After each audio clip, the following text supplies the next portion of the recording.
Hello, listeners. This is Janine and Kristen from Henrico Casa. You are listening to our podcast, Vigilant Voices.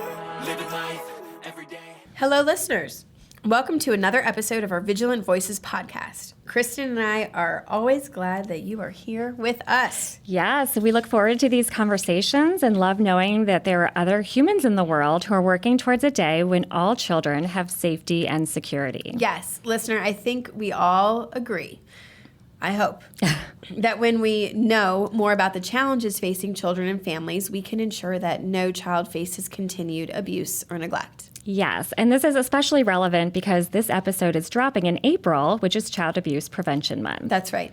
You know, and when we were brainstorming what we wanted to talk about today, we came up with a topic that might be a little bit different than what we normally talk about. And maybe, listener, we've captured your attention. But today we're going to talk a little bit about self-care. Right, because we all need to put on our own oxygen mask before we help the children in our lives with theirs. Yes, and we know that you're a caring person, or listeners, that you want to put others first, you know, and want to help as much as possible. Right. But, you know, I think we all need to recognize that what we call secondary trauma, right, is real. Burnout is real. Yeah. So we also want you to take care of yourselves just like we want our professionals and our staff and our advocates to be taking care of themselves. Right. And listener, I can already hear what you're thinking. You know, the reality of the day-to-day leaves you feeling like there's never enough time or energy to focus on yourselves.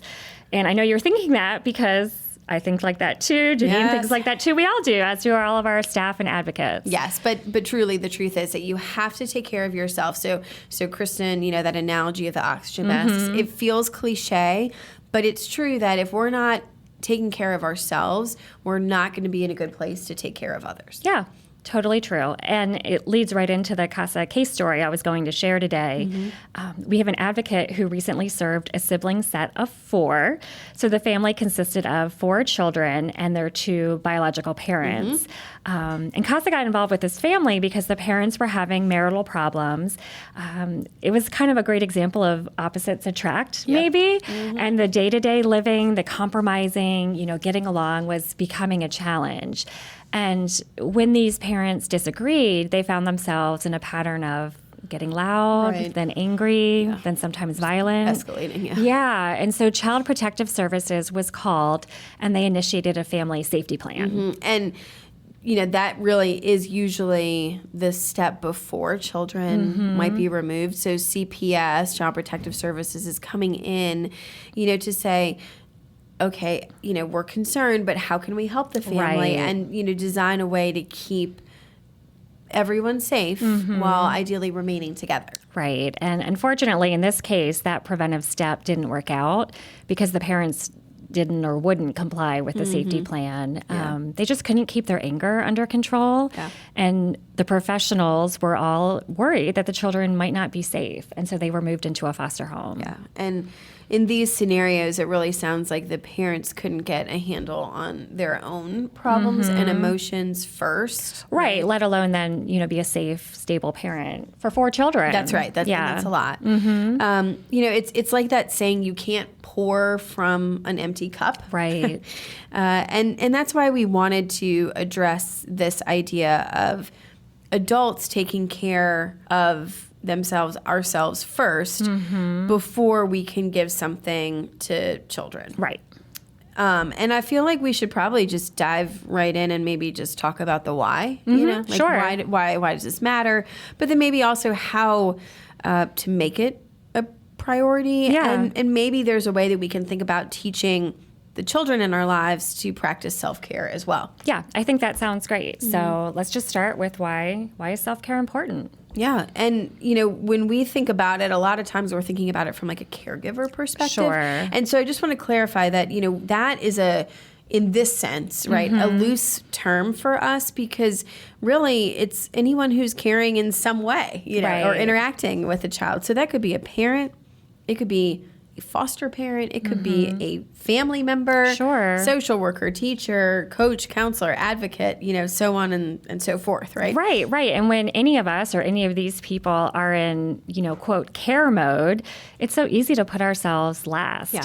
But when we don't take time for our own well-being, Yep. stress builds up, right? And we're more likely to feel overwhelmed or maybe even get burnt out. Right. And, I think self-care isn't like bubble baths and Right, spa which days. are nice. Yeah, hey, that's nice. For sure. Yeah, let's do it. But I think it really is hopefully a little deeper of like, are you taking care of yourself in a number of ways? And so that's physically, mentally, socially, and then emotionally, right? Right, absolutely. And all of those areas of self-care are important for our overall emotional health, Yeah, our right? psyche, right? Yeah. So let's just take a minute to kind of break down those categories. If we started with physical self-care, I think I'd say that that's about keeping your body healthy, getting enough sleep, Right. which we talk about all the time, I feel like. Yep. Eating nutritious meals, staying hydrated, and maybe moving your body throughout the day. Yeah. And I mean, I can speak for myself just being busy, but, for busy caregivers too, I mean, sometimes it just feels impossible. Right. But even small things, I mean, drink more water during the day, stretch your neck, walk around a building. I mean, that can actually just make a big difference. Oh, totally. And, beyond that physical or body type of self-care, we should also be prioritizing self-care for our minds. Right. Getting our minds, healthy. And I think there's a newer term that maybe, listener, you've heard, but it's referred to now as mindfulness. Yes. Which, I think is something else that can sometimes feel lofty or unattainable. Yeah. So I think mental self-care are in some ways just some tangible things, or at least ways we could think about it in a tangible way, or setting goals or practicing gratitude or Sure. focusing on positivity. One of my favorite things. Yeah. I think one of my favorite things that I've started doing is just taking a few really deep breaths Yeah. if I feel overwhelmed. Right.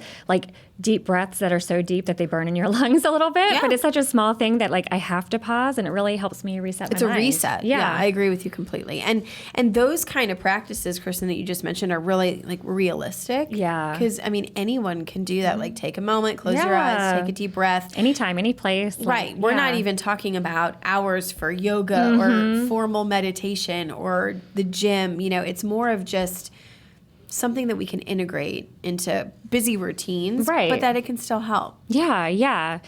So that's we talked for a minute about physical and mental, Yeah. but there's also this idea of social and emotional self-care. For me, I think that makes me think of staying connected with my Yeah. friends and my family.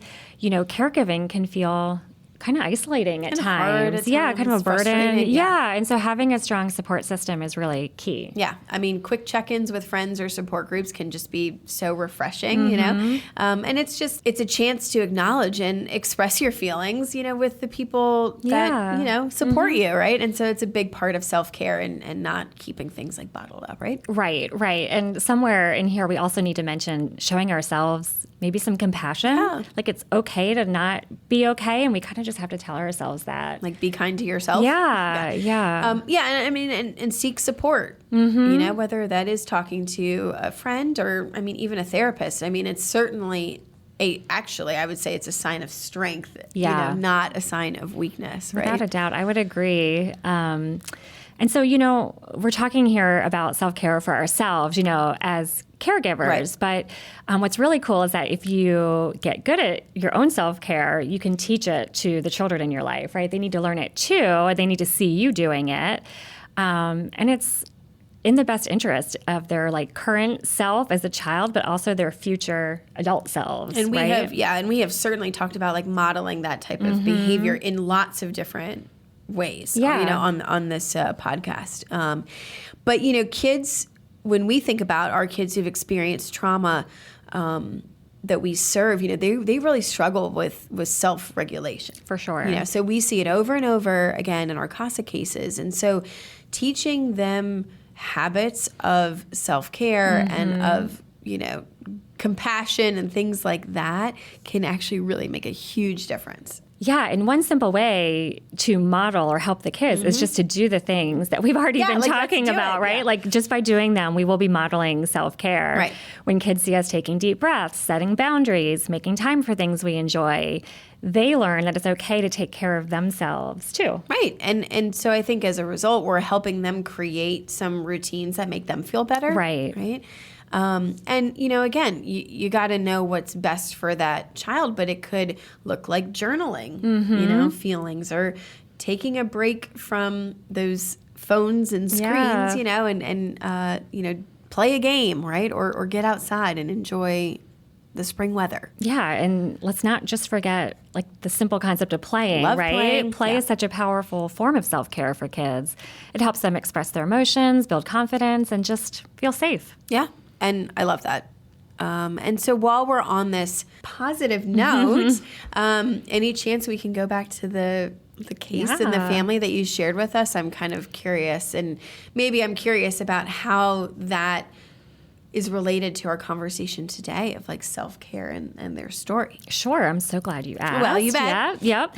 So, for these parents, it took the wake-up call of being separated from their children to kind of be jolted out of this unhealthy conflict resolution cycle that they'd been living with for really all too long. Right. They loved their kids. They didn't want to be apart from one another.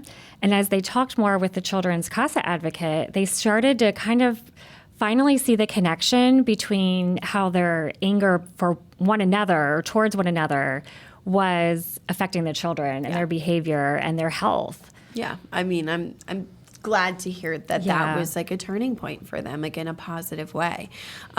Because I think many times in our cases, we'll hear parents say, well, this is strictly between, my partner Right. and I. It's nothing It's to do our with thing. the kids. You don't worry about it. Yep. But what we know about domestic violence is that kids see it and they hear it and they feel it.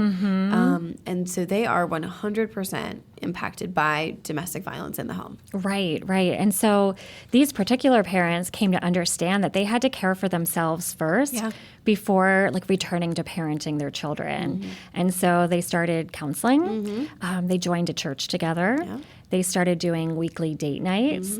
They were just investing in the health of their relationship, and they reported all of their progress and all of their wins and milestones to the Children's CASA advocate. Which is fantastic because, this makes me really happy because, sometimes there's not this positive, movement. And so we're having to report maybe lack of progress, right, to the judges. But boy, do we like when we can share what great progress has been done. 100%. And those good reports from the CASA advocate led to the parents gaining supervised visits with their kids. That's a good step. Yeah, and then they moved forward to have unsupervised visits with the kids. They Love were it. just building trust and re-engaging.